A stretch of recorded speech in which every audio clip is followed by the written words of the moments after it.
Welcome to Penrose Learning, where we make understanding easy. In this video, I will explain how to play PUBG Mobile on PC screen mirroring. To begin, gather your smartphone, a compatible PC, and a high-speed internet connection, ideally offering at least 25 megabits per second for smooth streaming.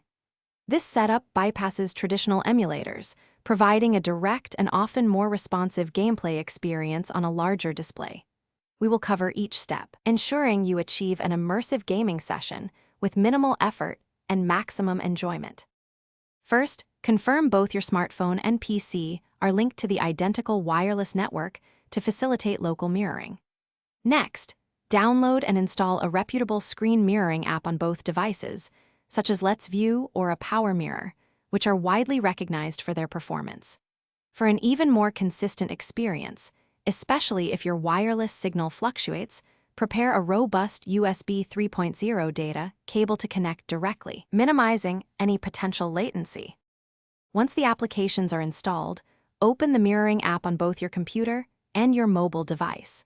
The app will usually provide a straightforward connection method, perhaps by scanning a quick response code with your phone or entering a 6-digit personal identification number. Before you start playing, access your phone's display settings and ensure the screen timeout is set to a longer duration or disabled entirely, preventing any interruptions during your game. For the best PUBG Mobile experience, fine-tune your mirroring application settings to match your PC's display capabilities, aiming for at least 60 frames per second.